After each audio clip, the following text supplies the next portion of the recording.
Assalamualaikum warahmatullahi wabarakatuh. Ahmad Khoziruddin semakin kurang ajar. Menurut saya, polisi harus menangkap orang ini. Orang yang bersembunyi di balik advokat, di balik pengacara. Begundal HTI. Orang yang ingin makar dengan bangsa dan negara ini. Yang mengingkari Pancasila, yang mengingkari NKRI. Masih diberikan ruang kesempatan dalam bidang penegakan hukum di Republik ini. Sungguh tidak masuk akal. Dalam konteks ijazah palsu, dia bukan hanya pengacara, tapi dia juga provokator. Provokator yang sadis. Menurut saya kalau tidak ditangkap sangat berbahaya orang ini.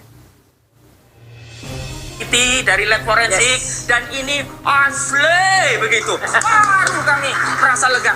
Lah ini kan hanya narasi. Kalau narasi itu pula yang sudah dilakukan UGM dan rakyat gak percaya.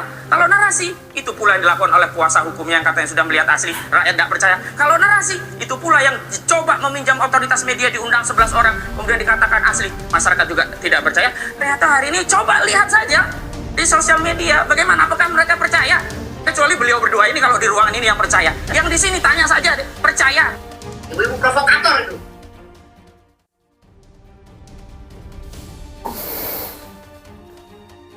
Ya, inilah ciri khas begundal HTI. Ya jangankan hanya bagian dari negara ini. Jangankan hanya kapasitas UGM, Bareskrim Mabes Polri. Negara Kesatuan Republik Indonesia mereka bilang ini tauhid. Ini narasi-narasi yang sangat menyesatkan dan berbahaya bagi bangsa dan negara.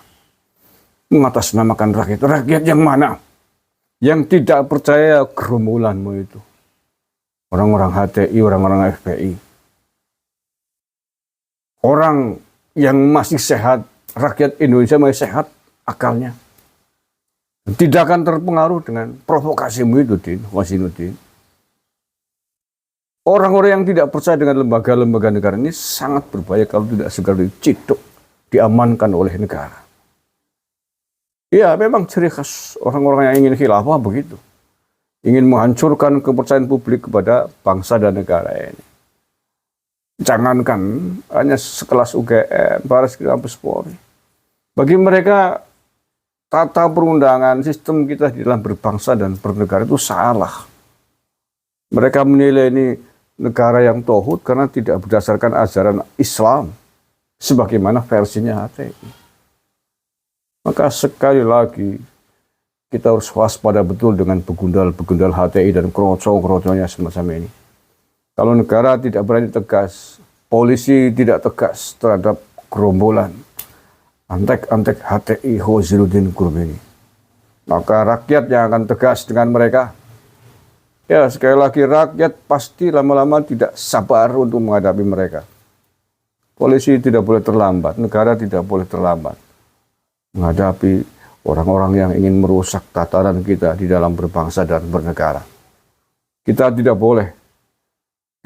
boleh membiarkan orang-orang melemahkan lembaga-lembaga hukum kita, melemahkan TNI Polri kita, dan institusi negara yang lain. Kalaupun ada kesalahan oknum-oknum pejabat, itu oknumnya.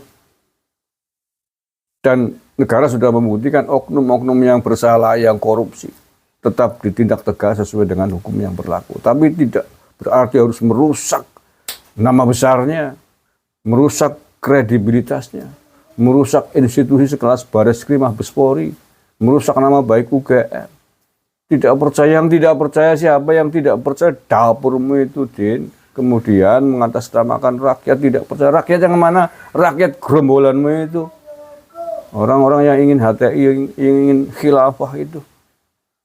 Kurang ajar bajingan ente, Din. Provokator bajingan. Ini harus, sekali lagi tidak boleh dibiarkan berlama-lama orang semacam ini. Ya, mudah-mudahan Polda Metro menangkap sinyal provokasinya ini. Dia tidak bisa hanya kemudian ditempatkan dalam posisi sebagai lawyer. Dia provokasi lawyer tapi provokasi di luar. ikut menjelekan, ikut menarasikan kepalsuan ijazahnya Pak Jokowi, ikut mengajak rakyat untuk tidak percaya dengan UGM, dengan Mabes Polri, menghasut ini. Ini kan luar biasa ini. Ya, kita berharap mudah-mudahan negara bersikap tegas dengan mereka.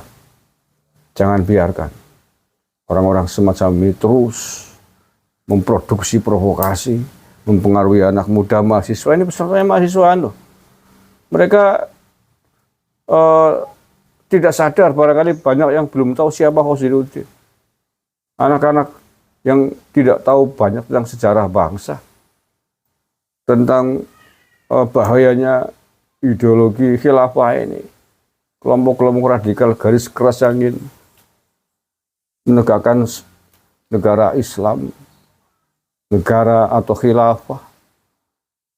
Mereka akan tersadar ketika udah chaos. Dan itu tidak boleh terjadi. Kita yang tahu sebagai orang tua akan bahayanya kelompok ini. Wajib mengingatkan kepada semua pihak, kepada aparatur negara, untuk tidak memberikan kesempatan terus-terusan terhadap kelompok ini keluar-keluar. Hukum harus ditegakkan. Negara harus tegas. Pak Prabowo tidak boleh membiarkan kelompok ini terus-terusan menjadi toksik bagi bangsa dan negara ini. Ketegasan Pak Prabowo harus segera dibuktikan. Sebagus apapun programnya Pak Prabowo ke depan, kalau toksik, benalu, hama ini dibiarkan, bisa rusak, bisa tidak ada artinya Pak.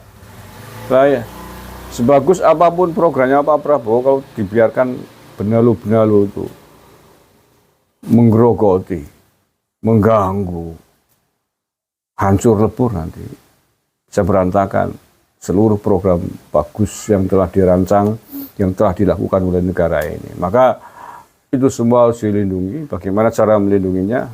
Jangan berikan kesempatan orang-orang toksik di negara ini. Sekali lagi, jangan diberikan kesempatan, jangan diberikan panggung provokator-provokator toksik yang membahayakan keutuhan bangsa dan negara ini. Virus takfiri, virus khilafahisme sudah terbukti sangat berbahaya. Sangat berbahaya, bisa melahirkan sikap intoleran, radikalisme, dan terorisme. Kalau negara masih menganggap ini sebagai hal yang remeh, bukan menganggap sebagai hal yang berbahaya, maka resiko akan ditanggung oleh anak-anak bangsa, oleh rakyat biasa yang tidak tahu persoalan. Dan ini tidak boleh terjadi. Mencegah lebih bagus, lebih baik daripada mengobati. Ya, mencegah lebih baik daripada menghormati. Jangan sampai kita menyesal seperti yang terjadi di negara-negara Timur Tengah. Sudah hancur lebur dengan peperangan. Baru menangis, berpikir tentang pengungsian, berpikir tentang anak-anak yang kelaparan. Tentu kita tidak ingin Nusantara terjadi hal-hal buruk seperti itu. Caranya seperti apa? Orang-orang toksik seperti ini harus dibersihkan. Berikan hukuman yang berat. Biarkan negara ini tegak dengan merah putih, dengan Bhinneka Tunggal Ika yang kita cintai ini. Terima kasih. Assalamualaikum warahmatullahi wabarakatuh.